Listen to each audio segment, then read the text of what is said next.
What's up, it's Josh Hewitt from Top Form Fitness, and in this video I want to talk about how to set up a basic beginner home workout. For those of you who are just starting out weightlifting or working out, doing strength training, and you want to work out at home, you don't want to spend a lot of money on equipment, this is what I call the 3 B's workout. You're going to be using a band, a ball, and body weight. So let's get right into it, and I'll show you the exercises. We'll talk about how to put in a program and how you can progress this.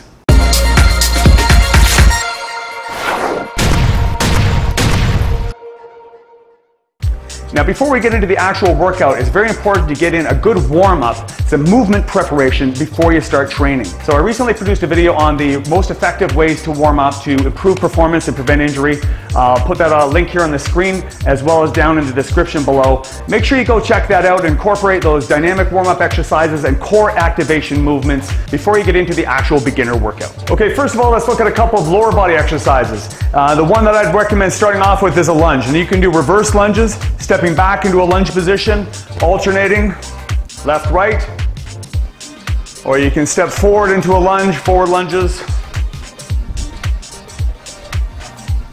And of course, if you have resistance, dumbbells to use for resistance, you can hold the dumbbells just like you're holding 2 suitcases at your side and add resistance in the form of free weights.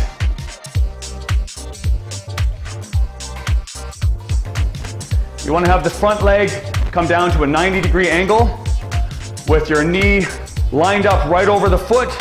Don't let that knee shift back and forth, and drive through the lead leg. Make sure that most of the weight, the majority of the weight, is on your front leg. The next lower body exercise is a lying ball hamstring curl. So we did a push movement with the lunges, and we want to pair that up with a pulling movement for the back of the legs, the hamstrings, and the butt. Feet are centered on the top of the ball, just over the top of the ball. You want to elevate your hips, get your balance, arms out to the side. Make sure you maintain balance at this point before you curl in. Press down with the heels and pull the ball in while you elevate the hip. Really focus on squeezing the hamstrings, keeping your core tight, engaging the glutes. Control on the way out, pull in. Control out, pull in. If you find that too challenging, you can keep the hips lower. And if you need to, you can rest between reps until you build up strength. People who are sitting a lot, they might find this a little challenging initially because they're not used to using the muscles along the posterior chain, around the back of their body. But you should really feel this down the hamstrings, back of the legs, maybe a little bit in your calves and glutes as well. Okay, great lower body exercise to pair up with a lunge, and I recommend using these as a superset, so you go back and forth between your lunge movement and your hamstring movement with minimal rest between them, and we'll get into the sets and reps in a sec. Okay, now let's look at the first upper body exercise using the resistance bands. Now, of course, you can get different tensions of bands, or you can get multiple bands and double up the resistance if you wanted to.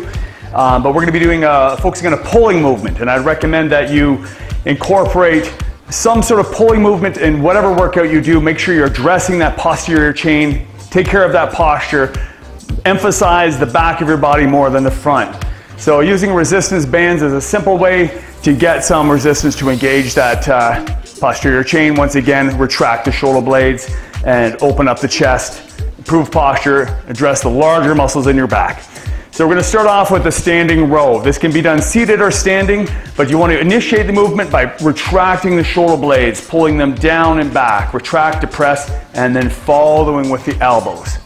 So we're not just bending the elbows and pulling the resistance band in towards us. Open up the chest, retract the shoulder blades, and elbows drive back. Emphasize the retraction of the back over the flexion of the elbows. And really consider your forearms just a continuation of the resistance band. So you're not pulling up with your arm biceps like this, you're driving straight back with the elbows. So the emphasis is on elbows pressing back versus hands pulling in. Chest is open, shoulder blades retract, squeeze and hold the shortened position before you release. Focus on the back. You're going to feel your arms regardless, but really focus on pulling into the back. The band can be hooked around any sort of anchor that you have access to, a railing, a banister, or you can simply pick up a door strap and put that into the hinge of a door. I'll show you how that works. So for example, I'm using a little door strap I have here, which is usually just a nylon loop with a thicker part at the other end. That could be a little foam blocker or a little rubber stopper. Something that you can put on the other side of a door. Now, I'm going to be putting it on the open side of the door. It can also be put into the hinge side if you can fit it in there. Just so you can see what's happening here. This leaves a little loop open up on the outside, which you can use to put the band through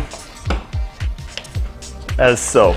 And now you want to make sure that it's equal tension when it's loose, and then you can bring that back and perform your pulling movement anchored into the door. And now moving on to the second upper body exercise, which is going to be a push-up variation or a push-up progression. Pressing movement to pair up with the pulling, the tubing row that we did last. We always want to work antagonist or opposite muscle groups so that we're keeping the body in balance. And this will be again done as a superset with your row and your push-up together. For beginners, I'd recommend starting with a kneeling push-up. So knees on the ground. You want to have your hands lower than your shoulders, so you're pushing from the chest. Really lock your butt and your stomach muscles in, so you're not bending at the waist, but you're moving your whole body down to the floor. And make sure, again, you're pushing from chest, not up from your neck and shoulders, up here. Bring the arms down to the side of the body, knees bent, abs tight, exhale, control down, body moves as one piece, progressing up to full push-ups from the feet, down with control, press from the chest, don't bend at the waist, keep your abs tight, butt engaged, control the negative, press through. This can be made more challenging by elevating your feet. So you can put them up on the ball or up on the staircase, a step, a chair, a bench, and come down slow, press up, control, and press. Okay, so we've looked at exercises for the upper and lower body. We've paired them up in antagonist or pushing and pulling movements, and I recommend you do those as supersets. Now let's look at some exercises for the core. A great one that you can do with the ball is a plank rollout. This is a progression from the basic plank on the ground, which you should have done in your warm-up. You're gonna get your elbows low on the ball, plank yourself out from the feet, lift up. You're sort of resting your chest on the ball to start. Anchor your stomach muscles, tuck in your abs, squeeze your butt, and then reach your arms out to make a 90-degree angle. So plank them out to square.